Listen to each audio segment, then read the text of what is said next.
हमें मंदिर तक लेके जाते हैं और अच्छा आचरण हमें प्रभु तक लेकर जाता है। एक छोटी सी कहानी जो हमें ये सिखाएगी, ये बताएगी कि दुनिया में इतना असंतुलन क्यों है, कोई इतना अमीर कोई इतना गरीब क्यों हो जाता है। कहानी एक अमीर व्यक्ति की।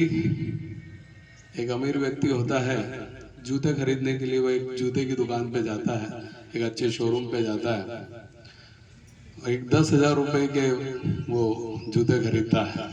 अमीर व्यक्ति रहता है, 10,000 रुपए के जूते पहनकर घर आता है।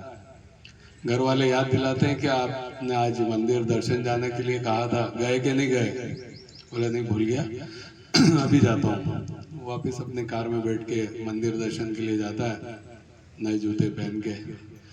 मंदिर के बाहर जूते खोलता है तो उसे दिमाग में आता है कि अरे मेरे नए जूते हैं, कभी चोरी हो गए तो देखता है इधर उधर, तो एक भिखारी बैठा होता है जिसके पास पहनने को भी ढंग से कपड़े नहीं होते हैं। वो उसकी तरफ देखता है कि और उसे कहता है कि मैं दर्शन करने जा रहा हूँ, आप थोड़ी देर मेरे जूतों का ध्यान रखिएगा, निवेदन करता हूँ आपसे। ठीक है राम, बोलता है बिल्कुल मैं आपके जूतों का ध्यान रखूंगा। वो अंदर दर्शन के लिए चला जाता है, अंदर पूजा पाठ करता है, भगवान से प्रार्थना करता है। और प्रार्थना में भगवान से यही बात कहता है कि प्रभु आपने एक ऐसी सृष्टि बनाई है, मैं देखो 10,000 रुपए के जूते पहन रहा हूँ और एक वो व्यक्ति जिसके पास जूते तो ठीक, खाने को भी नहीं है। तो ये कितना इतना डिफरेंस क्यों? ऐसे कई सवाल उसके मन में आ रहे होते हैं और साथ साथ वो कह रहा है कि यार मैं क्या करूं ऐसा। तो सोचता है कि एक काम करूंगा, जाते समय उसको 500 रुपये टिप में 500 रुपये दे दूंगा ताकि उसका भी कुछ उद्धार हो जाए, कुछ उसका भी जीवन अच्छा हो जाए।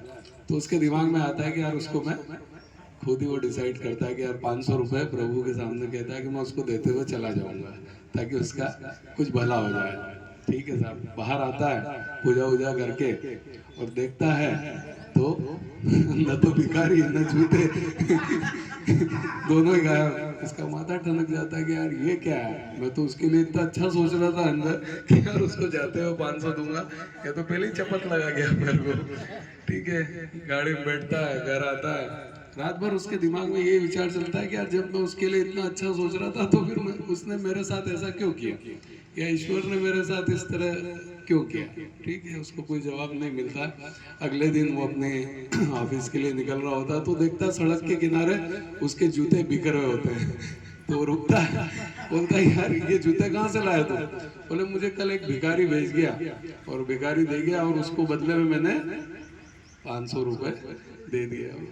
वो मुस्कुराता है, अपनी गाड़ी में बैठता है और प्रभु के पास वापस जाता है, बोलता है ये कैसा न्याय है प्रभु आपका, मैं जो सोच रहा था वो आपने पहले ही कर दिया।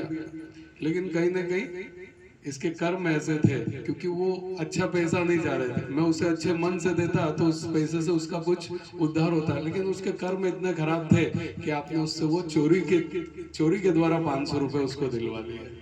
तो कहने का मतलब ये है कि ये सृष्टि छोटी सी कहानी है, लेकिन इसका गहरा अर्थ है कि ये इस दुनिया में जो भी घट रहा है, जो भी हो रहा है, उसके पीछे बहुत बड़ा विज्ञान है। हमारे कर्मों, हम जिस तरह के कर्म करते हैं उसी तरह का हमें फल मिलता है। इसलिए कहते हैं कि अच्छे कर्म करें ताकि हमें अच्छा फल मिले। आज हम जिस परिस्थिति में हैं, आज हमारे साथ जो भी घट रहा है वो सब हमारे कर्मों का फल है। तो अच्छे कर्म करें ताकि कोई व्यक्ति आपको ये कहे कि तुझे तेरे कर्मों का फल मिलेगा, तो वो तुझे आशीर्वाद लगे, न कि श्राप। तो अच्छे कर्म करें। और हमारा तो हम कोशिश यही करते हैं, आपकी कई बार मैं थोड़ी थोड़ी जो जेब ढीली करवाता हूँ तो इसीलिए करवाता हूँ कि हम कुछ अच्छे कर्म भी करते रहें। जरूरी नहीं कि हम अच्छा योग कर रहे हैं, अच्छा आहार ले रहे हैं तो हमारे साथ सब कुछ अच्छा होगा। हमारे साथ फिर भी बुरा हो सकता है। क्यों?